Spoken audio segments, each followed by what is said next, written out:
Hi, I'm Jason. And I'm Robert. We are product specialists for KR Strikeforce.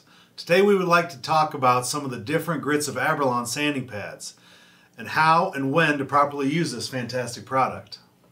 In front of us here we have a ball with 500 grit, 1000 grit, 2000 grit, and 4000 grit. The surface of any bowling ball can be adjusted to fine-tune the reaction you need based on the conditions you see each time on the lanes. Too many times I see bowlers leave the pro shop thinking this is the only reaction a particular ball is supposed to have. Not true.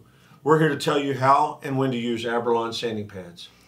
Let's start with an explanation of the different grits and how you know what grit is best for certain lane conditions.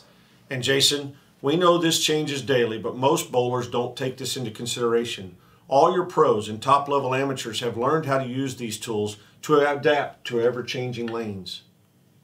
Let's start with 500 grit. As you can see, this ball is extremely rough. This grit will be best used for long and heavy oil patterns when you need your ball to start hooking sooner and more overall. This grit will give the ball traction for those fresh, heavy oiled lanes. Now we have the 1000 grit. As you can see, not quite as dull as the 500. Basically, this grit will still create the traction that you need in oil, just not quite as early.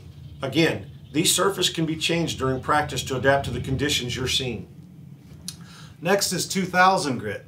As the number of the grit gets higher, you can see that the ball surface is getting shinier and smoother. That means that this surface will make the ball traction less than the previous two sanding pads we talked about.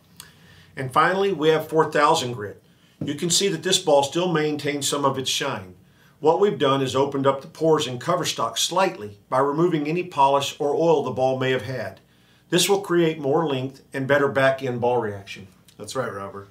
There are some other grits available besides these. We just wanted to give you a general idea of what's available and how to change your ball reaction. So again, don't think that you have to settle for all the ball reaction you see once you leave the pro shop. Avalon pads can make all the difference in winning or losing. That's right. Thanks for tuning in. We'll see you next time.